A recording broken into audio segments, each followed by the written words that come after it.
Good morning everyone. This lecture is about the evolution in prokaryotic cell. As already we have seen in my lecture that prokaryotic cells are evolved from the first primitive cell, or we can call it a proteinoid or causoids, right? Prokaryotic cell होता क्या है कि जब evolution हुआ था तब हमने देखा कि बायोलॉजिकल इवोल्यूशन में जो फर्स्ट लिविंग है ये प्राइमिटिव टाइप के अर्थ पे प्राइमिटिव सेल से बना हुआ है, राइट? प्रोकैरियोटिक सेल, या फिर हम ये बोल सकते हैं कि they are the first survivors on the earth, okay, prokaryotic cell. So इस प्रोकैरियोटिक सेल के हमने देखा कि जनरल जो स्ट्रक्चर है इसका माइक्रोस्कोपिक यूनिसेल्युलर बॉडी होती है इसकी, इसको फ्लैजेला प्रेजेंट होते हैं एंड ऑलमोस्ट बैक्टीरियाज है ना प्रोकैरियोटिक होते हैं। और हमने इसके स्ट्रक्चर में देखा कि जो इसकी सेल वॉल है वो इधर ग्लाइकोकैलिक्स और प्रोटियोग्लाइकेन की बनी हुई होती है, जिससे आगे उस सेल का थिकनेस जो है वो डिसाइड करेगा कि वो बैक्टीरिया ग्राम पॉजिटिव बनेगा या ग्राम नेगेटिव बनेगा।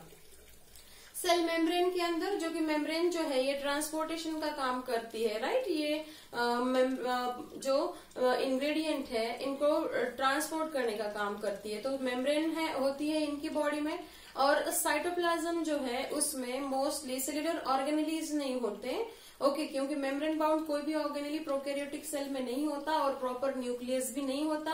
Only single stranded circular DNA present होता है, न्यूक्लियोइड मेम्ब्रेन प्रेजेंट होती है, proper nucleus and proper cellular organelles, membrane bound organelles are absent in prokaryotic cell, okay.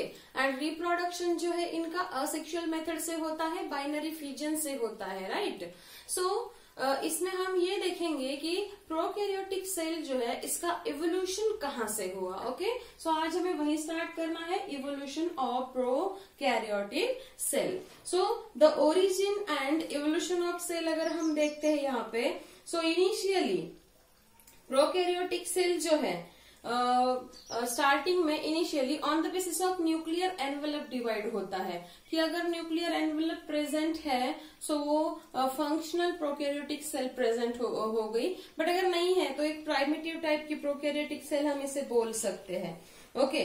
Cytoskeleton की बात करते हैं। साइटोस्केलेटन जिस तरह से ह्यूमन स्केलेटन होता है उस तरह से साइटोस्केलेटन सेल को बाइंड करके रखने वाली, जैसे हमारे बोन्स हमारी बॉडी को बाइंड करे हुए हैं बैलेंस करने के लिए, फिर मोस्टली सभी चीजों में हेल्प करते हैं, वैसे ही microfibrils, then some fibres, ligaments, okay, जैसे हमारी बॉडी में है वैसे ही सेल के अंदर होता है माइक्रोफाइब्रिल वगैरह वगैरह, ठीक है ना। इंटरमीडिएट यहाँ पे इंटरमीडिएट फाइबर्स, ये सब साइटोस्केलेटन का पार्ट है। सो ये साइटोस्केलेटन जो है वो प्रोकैरियोटिक सेल के अंदर बेसिकली प्रेजेंट नहीं होते हैं, ठीक है। और प्रोकैरियोटिक सेल को ही हम फर्स्ट सेल बोल सकते हैं यहाँ पे, because before 3.8 billion year ago, okay, before 3.8 billion year ago first prokaryotic cell या फिर प्राइमिटिव प्रोकैरियोटिक सेल हमें दिखी थी, okay. Approximately 750 million years after earth was formed, okay. And how life originated, ये सब हमने एवोल्यूशन में देखा है, ओके। सो जो 1920 के अंदर जितने भी एक्सपेरिमेंट्स हुए हैं इसको लेके, उसमें बेसिकली सब एक्सप्लेन किया हुआ गया है कि प्रोकैरियोटिक सेल किस तरह से डेवलप हुई है। So evolution of prokaryotic cell अगर हम देखते हैं तो प्रोकैरियोटिक सेल बेसिकली 3 पार्ट में डिवाइड हुई है, 3 डोमेन में डिवाइड हुई है। We can say here 3 domains. अब ये 3 डोमेन्स कौन से है? First is archaea, okay, second one is bacteria and third one is eukarya. So हम यहाँ पे ओनली प्रोकैरियोटिक सेल नहीं देख रहे, प्रोकैरियोटिक सेल का इवोल्यूशन देख रहे हैं, तो ऑब्वियसली तो यूकैरिया आएगा, क्योंकि प्रोकैरिया से ही यूकैरिया आगे आएगा, right? So 3 domains was there. First one is archaea. Archaea जो है ये 2 क्लासेस के अंदर डिवाइड हुआ, for example crenarchaeota and euryarchaeota, okay. So हम पहला देखेंगे यहाँ पे crenarchaeota. So crenarchaeota it has some species, like first one is इसमें bacteria is a sulphur oxidiser bacteria, okay, sulphur oxidising और sulphur oxidiser. Next one is a hyperphiles, ऐसे microbe जो hyper temperature के अंदर हमें मिलेंगे, right, hyperthermophile. ये है crenarchaeota. Second one is a euryarchaeota. Euryarchaeota के अंदर हैलोफाइल। अब इसका आपको मैं मतलब बता देती हूँ। सल्फर ऑक्सीडाइजर, जो कि सल्फर को ऑक्सीडाइज करेंगे। हाइपर थर्मोफाइल को हम बोलते हैं, जो कि एक्सट्रीम टेम्परेचर के अंदर सर्वाइव करेंगे। ओके, ये हो गए क्रिनार्कियोटा के एग्जाम्पल। दूसरा है यूरियार्कियोटा।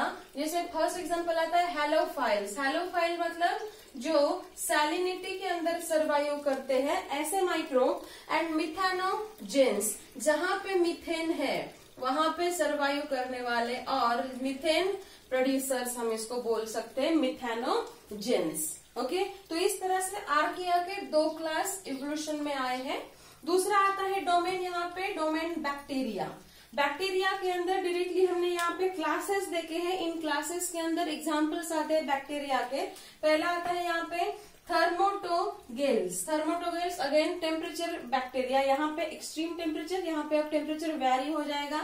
देन फ्लैवोबैक्टीरिया, जो कि प्रोटीन, फ्लैवोप्रोटीन के अंदर रहेगा, या फिर फ्लैवोप्रोटीन से रिलेटेड ये रहेंगे। देन साइनोबैक्टीरिया, जिसको हम ब्लू ग्रीन अलगी बोलते हैं। Then proteobacteria, proteo again protein से रिलेटेड। ग्राम पॉजिटिव बैक्टीरिया, जिसने ग्राम स्टेनिंग मेथड के अंदर क्रिस्टल वायलेट जो स्टेनिंग मटेरियल है उसको एब्जॉर्ब कर लिया था, वो gram positive. And here is what, green non sulphur bacteria. Green bacteria ही बोलेंगे उनको, बट ये नॉन सल्फर। इस तरह से बैक्टीरिया के क्लासेस जो है वो क्लासिफाई हुए थे। ओके, आगे अगर हम इसका मेजर प्रोकैरियोटिक का डिवीजन देखते हैं, तो वो तो आपको पता ही है, बैक्टीरिया की शेप एंड साइज के से वैरी करेगा, वो हम देखेंगे आगे। थर्ड यहाँ पे डोमेन आता है यूकैरिया। Obviously यूकैरिया is about eukaryotic. Okay, eukaryotic में माइक्रोस्पोरिडिया, डिप्लोमोनाड्स, ट्राइकोमोनाड्स, फ्लैजिलेट्स, एंटेमीबा। माइक्रोस्पोरिडिया जो कि माइक्रोस्कोपिक रहेंगे। डिप्लोमोनाड जो कि 2 यहाँ पे सर्कुलर कॉक्सिक्स जैसे इनका स्ट्रक्चर रहेगा। ट्राइकोमोनाड्स भी वैसे। फ्लैजिलेट्स ऐसे यूकैरियोट जिनको फ्लैजिला प्रेजेंट है लोकोमोशन के लिए।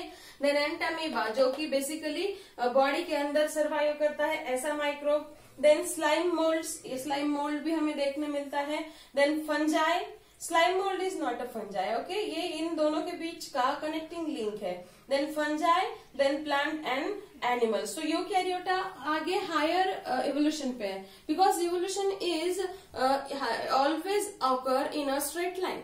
Evolution is always occur in a irreversible manner. That's why आगे evolution होता रहेगा। ओके, सो प्रोकैरियोटिक इवोल्यूशन जो है इस 3 क्लासेस के अंदर आई है, राइट। सो प्रोकैरियोटिक सेल अगर हम शेप एंड साइज वाइज देखते हैं, तो यहाँ पे हम बैक्टीरिया की साइज देखेंगे, जो कि cocci, bacillus, then spirillum and vibrio. So cocci जो है इसमें कॉक्साई माइक्रोस्कोपिक स्ट्रक्चर होता है बैक्टीरिया का।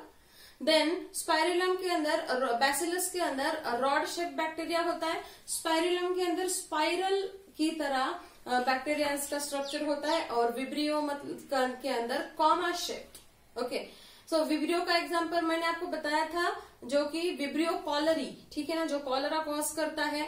बैसिलस के अंदर भी बहुत सारे यहाँ पे सीवियर डिसीज कॉज करने वाले माइक्रोब्स हैं, और कॉक्सिक्स के अंदर भी। सो इस तरह से प्रोकैरियोटिक सेल जो है वो खुद का इवोल्यूशन करता है। Okay, thank you.